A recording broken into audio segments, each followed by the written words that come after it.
8.78 trillion naira and passed concurrently by the two chambers of the National Assembly was diligently scrutinized by the lawmaker in order to make the desired impact to the economy and to the people of Nigeria.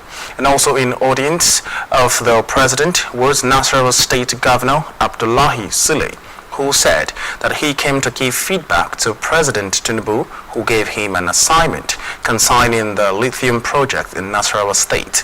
He said that the governor would meet with the victims and other critical stakeholders involved in the Christmas Eve incident, noting that concerns of the president about the security matters of Plateau State happening in the northeast and most especially in north central. However, the governor of Niger State, Omar Bago, who also visited the president in the company of Niger delegates, said that the state was on the verge of an agricultural revolution by January 2024. The delivery on the promise about the budget, can you tell us what it took for you to meet that deadline? Well, it took a lot.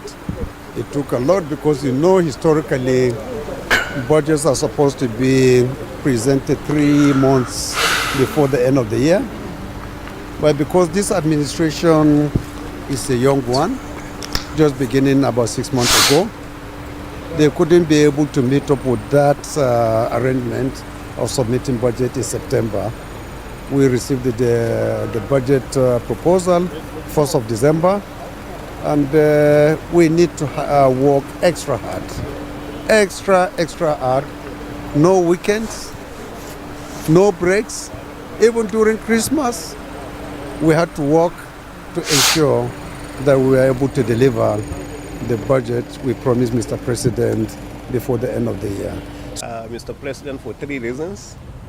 Mainly, number one, being our leader is end of the year.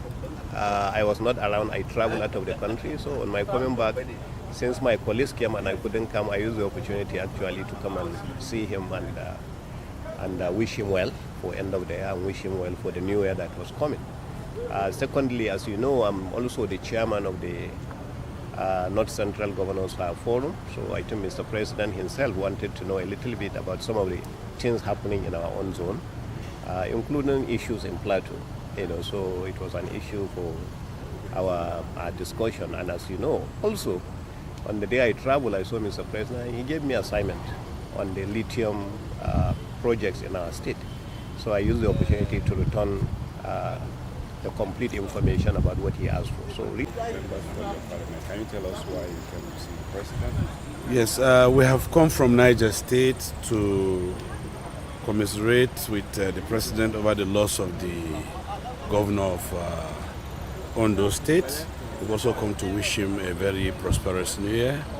We have missed him in Abuja, and that as the landlord of Abuja, because Niger State is the landlord of Abuja, we have come to say, Baba, come back home. Precisely that's why we're here.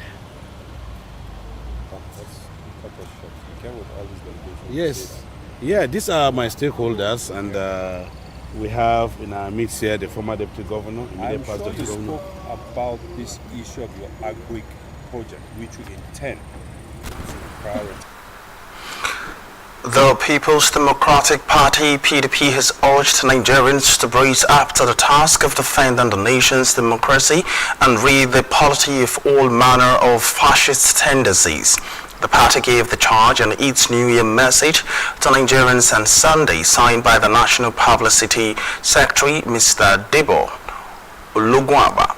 The statement read in part, the new year offers Nigerians the opportunity to reinvent and assert themselves to a free people under democratic order and set aside every ethnic, religious and political partitioning and join their voices with the PDP in resisting an anti-democratic constitution and the laws, emasculate institutions of democracy and foist a fascist regime on our nation. The party urged Nigerians to say no to alleged anti-democratic action and policies of the President Bola Tinubu-led All Progressive Congress administration. Lagos State Governor Babajide Sanwo-Olu has assured residents of the state of better times ahead of the eagerly awaited dawn of the new year. Sanwo-Olu in his new year addressed the Lagosians on Sunday and urged them to be hopeful and continue to live in peace and harmony throughout the coming years. He said his administration was committed to making life better and more prosperous for all Lagosians in the new year, a statement by his media aide, Boyega Akosile read. Sanwo-Olu told Lagos residents to remain hopeful of greater prosperity that will be recorded in the country and Lagos in particular, as the current administration at the federal and state level continues to tackle the myriad challenges facing the state and the nation. My New Year message to all Lagosians is not to despair and remain hopeful of greater prosperity for Lagos. I want to assure you that the times ahead of us, the governor was quoted as saying. The Catholic Archbishop of Lagos, Most Reverend Alfred Adewale Martins, has called on President Bola Tinubu-led federal government and all political leaders across the country to give Nigerians enough reasons to smile in the year 2024. In a Sunday statement, the Archbishop observed that 2023, an election year with all its controversies, witnessed untold hardship for millions of Nigerians due to the prohibitive cost of most essential commodities. He enjoined governments to all levels across party lines to harness all available resources to fashion out policies that will help alleviate the suffering of the majority of Nigerians. He said that the increase in pump price of petroleum products and the drastic loss in value of the naira, among other factors, have grossly affected the purchasing power of most Nigerians who are finding it increasingly difficult to survive. This, along insecurity in the country, has pushed the best brains in the country to yield the Jagba syndrome. Those of us who remain are struggling to breathe. As they say, this is unacceptable.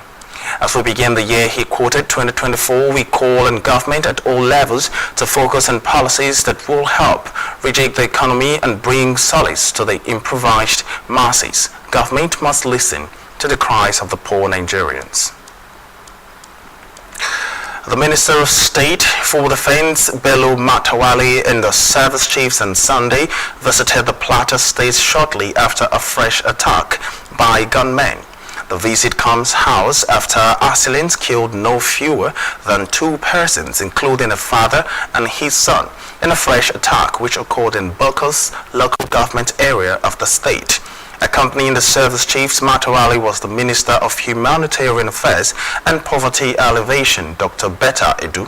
Plateau State has been attacked twice within a week. In the previous attack on December the 24th, over 190 persons were killed, while marking the Christmas Eve attacks on Bokos and Bakinlade local government areas of the state.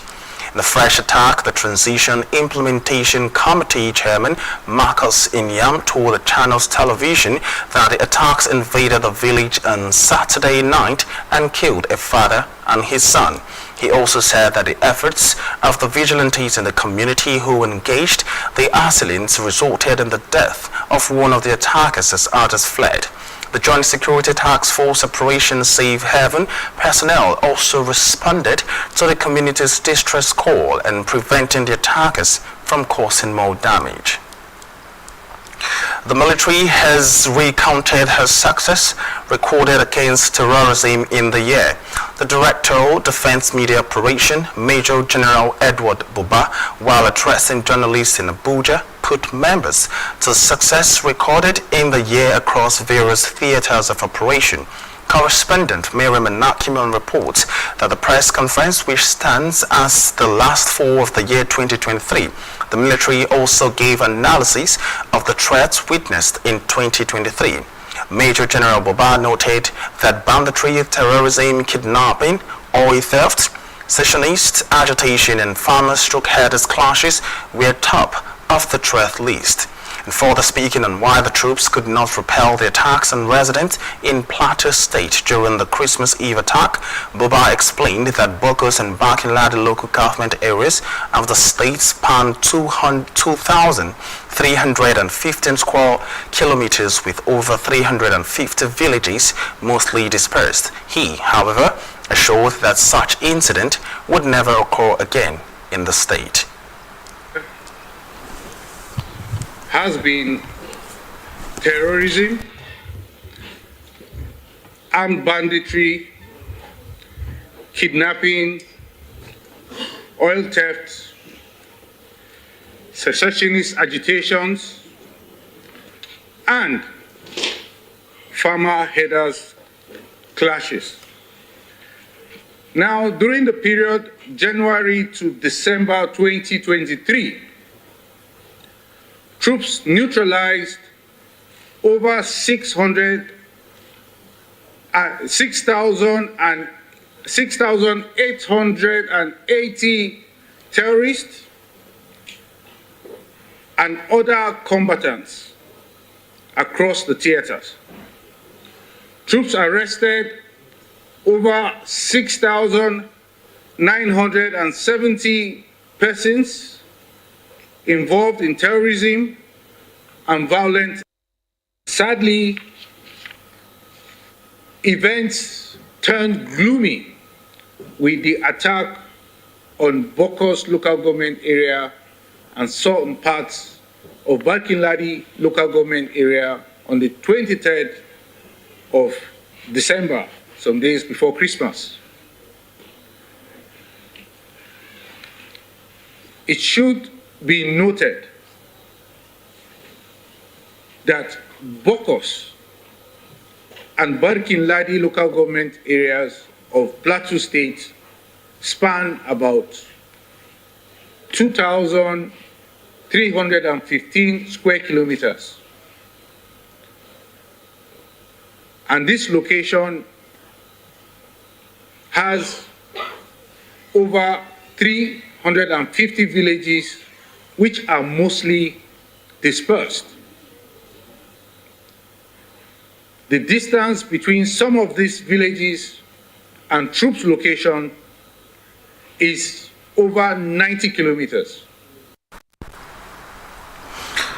The Nigerian Investment Promotion Commission, NIPC, says it intends to give incentives to certain activities of 91 sectors of the economy in the country.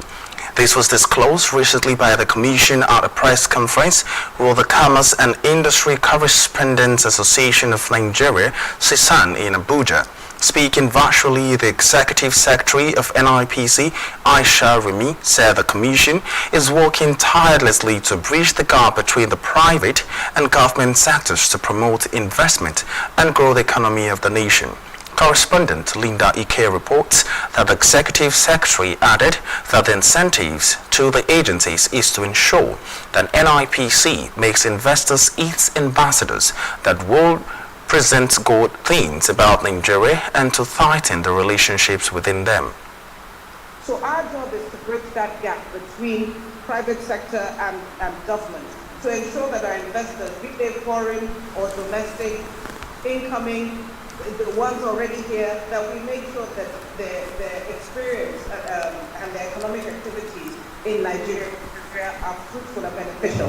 Because if they do well, we do well. We know the resultant effects, the multiplier effects that a successful investment will have on our economy, job creation, diversification of the economy, and all of that. So, as we also now have a new administration, we at NIPC are realigning our focus and our efforts, albeit with the same underlying factors, but we are realigning our areas of focus to key into Mr. President's agenda.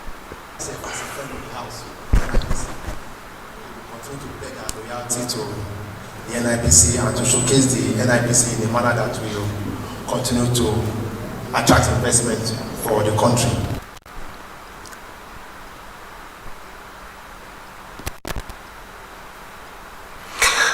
Oyo State Police Command has paraded no fewer than 38 crime suspects allegedly involved in various degrees of criminal activities at various locations few days to New Year.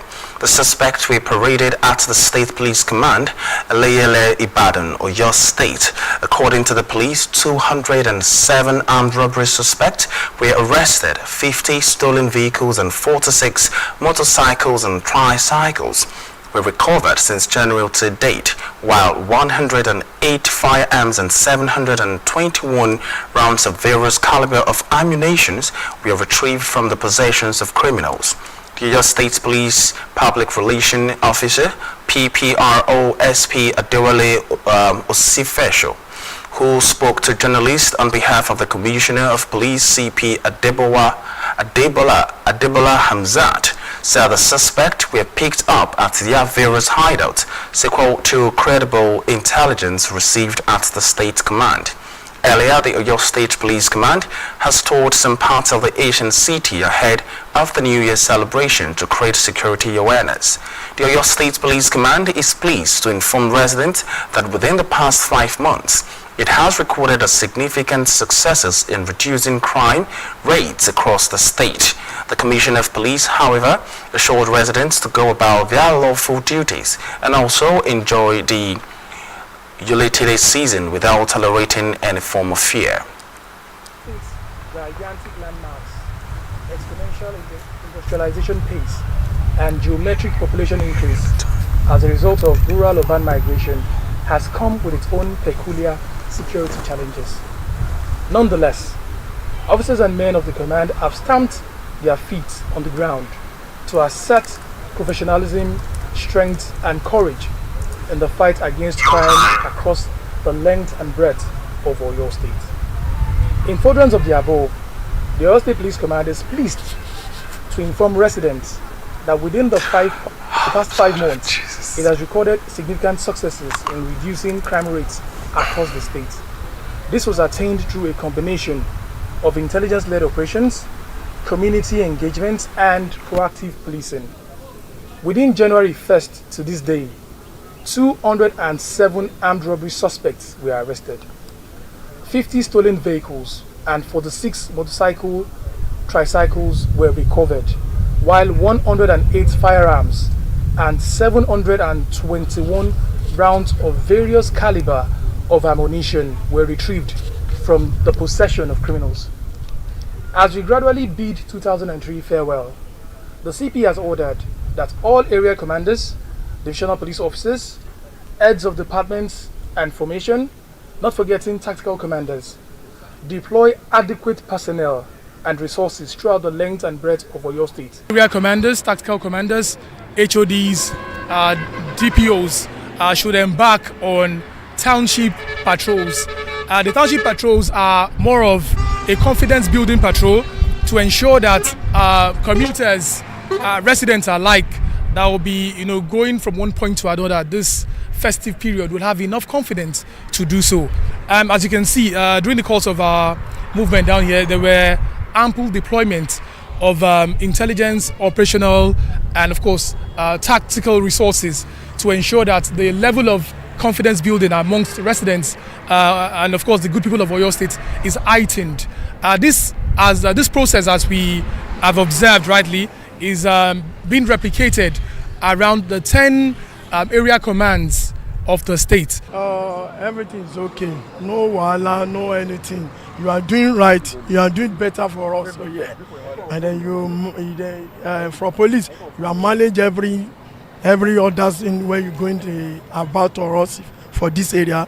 You manage it very well. Nothing problem, no anything.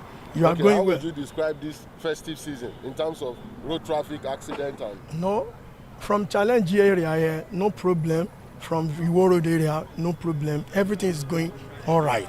No accident. People who have passenger here, you have entered the motor here. Everything is going smoothly. No problem. That's all you about. And that's it from the local scene. We now take a short break. When we come back, we'll take some stories from the foreign scenes.